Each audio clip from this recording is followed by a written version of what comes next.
Cuando estaba reflexionando estas lecturas, siempre uno busca qué es lo mejor para poderlo expresar. Y son tantas cosas, tantos temas, tanta fuerza.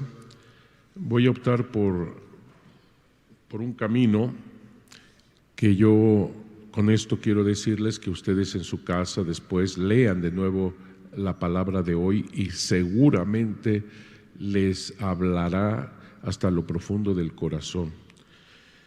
Cuando se habla en la primera lectura de grandes cosas y admirables son tus obras, Señor, Dios omnipotente, como una señal enorme, grande, omnipotente. Pero también tenemos un evangelio que es complicado, es difícil cuando se habla de que cuando se sigue al Señor, pues les echarán mano, los perseguirán, incluso tus parientes, tus amigos te entregarán a la cárcel, hacerlos comparecer ante los gobernadores, los matarán. Está fuerte el evangelio, pero muy real, muy verdadero, porque así es. Y al final, una de las cosas que yo le agradezco y pues no hay cómo agradecerle al Señor todas sus bondades, el hecho de que nos sane y nos salve, el hecho de que esa gran y admirable obra sea nuestra salvación. Al final de cuentas, nadie podrá ni tocarte un pelo. Al final de cuentas es esto, pero dice el aleluya, sé fiel hasta la muerte y te daré como premio la vida.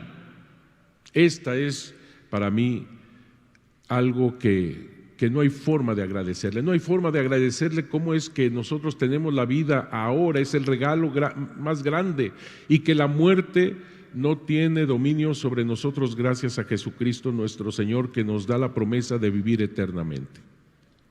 Y así se van manifestando un testimonio grande, pero tenemos que tener una fe profunda.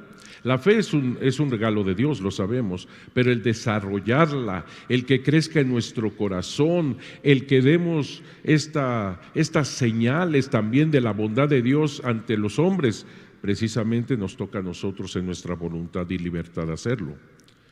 Quisiera tocar un punto que me parece muy importante en todo esto, que es este contexto histórico de la aparición de la Virgen de Guadalupe. Tiene mucho que ver con la lectura del día de hoy, porque pensar, por ejemplo, que para los indígenas, era un verdadero apocalipsis lo que se estaba viviendo después de la conquista, en la conquista. La conquista terrible, recuerden que 1521 se termina. En medio de la conquista, la mortal viruela, la viruela mató la mitad de la población indígena. Fue una cosa terrible, ya la conquista en sí, pero la viruela acabó de destruir, terrible. Para los indígenas era el apocalipsis, todo se había destruido, todo se había derrumbado ante sus ojos, y sobre todo, no solamente es el aspecto económico, social, político, no, es religioso, porque todo giraba entre los indígenas en la cuestión religiosa. Nuestros dioses han muerto, dicen los indígenas a los primeros franciscanos, nuestros dioses han muerto, déjenos morir con ellos. Están en la depresión total con esta viruela también, y luego, para colmo, llega esta primera audiencia, que así se le llama, el primer gobierno después de Hernán Cortés, etcétera, etcétera. Y la primera audiencia, terrible, entre secuestros, robos, etcétera, esclavitudes, pobres de nuestros hermanos indígenas, pobres. A tal punto es este señor, Nuño de Guzmán, presidente de la primera audiencia, que el obispo le dice: diablo infernal de codicia. Se podrán imaginar cómo era este señor Nuño de Guzmán, el presidente de la primera audiencia. Espantoso. Para colmo, antes de la aparición, imagínate tú, 3 terremotos para los indígenas el mundo se iba a acabar, en sus mitos, el mundo se iba a acabar con 4 terremotos. Y un año antes, 1530, 3 terremotos, para ellos era el apocalipsis. Para colmo, en 1531, año de la aparición precisamente, el cometa, claro, los indígenas dicen, se está despedazando el universo. Y un eclipse, la luna se está devorando al sol, nosotros que nos decimos hijos del sol, y ahora la luna devora al sol. Están viviendo verdaderamente un apocalipsis. Pero te quiero decir una cosa que casi nadie sabe, que también los españoles estaban viviendo un apocalipsis. Hay buenos españoles, por supuesto, comenzando por los misioneros. El obispo, un gran obispo, Fray Juan de Zumárraga, Toribio de Benavente Motolinia, Sahagún, Jerónimo de Mendieta, etcétera, etcétera, son grandes hombres y que tratan de salvar de las garras del demonio, de la idolatría a los indígenas. Ellos también estaban viviendo un apocalipsis terrible con este Nuño de Guzmán. A tal punto estuvo la cosa que en una Eucaristía presidida por el obispo de Tlaxcala, primer obispo en México que había, y él estaba presidiendo la Santa Misa, subió al púlpito un franciscano para defender a los indígenas, Antonio Ortiz, y gritó fuerte en contra de sus paisanos que se decían católicos para defender a los indígenas. Y el famoso Nuño de Guzmán se paró en medio de la misa y le gritó: o hablas de otra cosa o te callas. Pues no contento con eso, mandó unos soldados, subieron al púlpito y a patadas, ¿sí? ¿Lo estás escuchando bien? A patadas bajaron al fraile del púlpito. Fíjate lo que dice Toribio de Benavente Motolinia, te digo, uno de los primeritos que llegaron a México en 1524, y en esos años, cuando estaba Nuño de Guzmán, fíjate lo que escribió el rey: algunos pueblos casi del todo se despoblaron, y otros se iban despoblando, si no se pusiera remedio en moderar los tributos, lo cual fue causa que los españoles se indignasen tanto contra sus frailes que estuvieron determinados de matar a algunos de ellos. A ver. Españoles católicos que quieren matar a sus propios frailes. Y todavía dice él que les parecía que por su causa de los frailes, perdía el interés que sacaban de los pobres indios, y estando por esta causa para dejar los frailes del todo la tierra y volverse a Castilla. Así estaban las cosas. Era un apocalipsis también para estos españoles.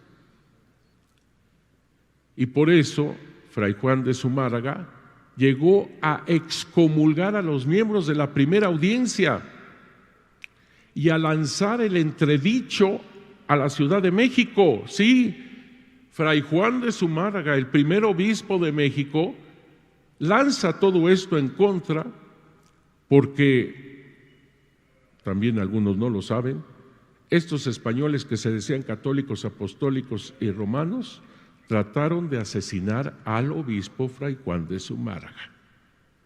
Trataron de asesinar a su propio obispo. Padre, ¿y por qué? Porque si tú me bautizas a los indígenas, los haces mis hermanos. Y me es más difícil justificar mis robos y esclavizarlos. En cambio, si tú no me los bautizas, yo me justifico diciendo: estos son secuaces de los demonios, no bautizados, por lo tanto, animales, y así puedo esclavizarlos. Los frailes no lo iban a permitir, y por eso toda esta situación apocalíptica que yo digo.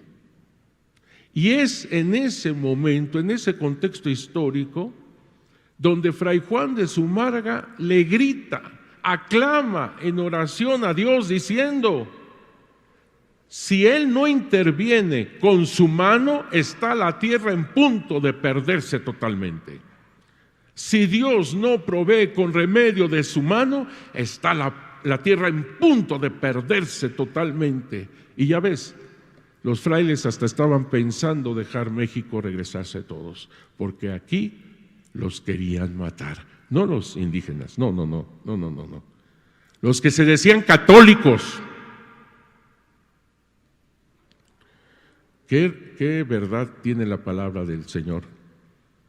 Tus parientes, tus amigos te tratarán de matar, pero tú permanece fiel, porque vas a ser tu testigo de grandes y admirables obras del Señor. Tú permanece fiel, aunque parece que todo se desploma, todo se viene abajo. Tú permanece fiel. Y claro que vieron, son testigos, tanto los indígenas a través de Juan Diego y Juan Bernardino, como los españoles como Fray Juan de Zumárraga, son testigos de las grandes y admirables obras que vienen del Señor. Y precisamente interviene Dios gracias a esta oración de aclamación del obispo Fray Juan de Zumárraga, y nada menos que viene Dios mismo en el inmaculado vientre de Santa María de Guadalupe. En la vida van a haber tantas dificultades como las que estamos viviendo.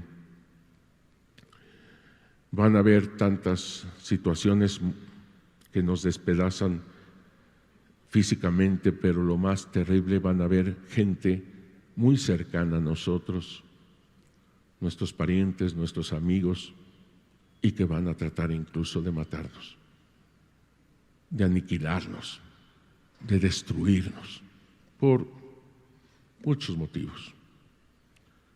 Tú permanece fiel y tú serás testigo de la omnipotencia de Dios. Que Dios nos bendiga para que esa fe, que es un regalo de Dios, siga creciendo en el corazón y siga produciendo muchos frutos de amor, de misericordia, de consuelo, de caridad, de abrazo para tantos hermanos. Que Dios nos bendiga en esta labor que todos tenemos ante un panorama, una situación que podría ser apocalíptica. Aquí es donde se ve la maravilla de Dios.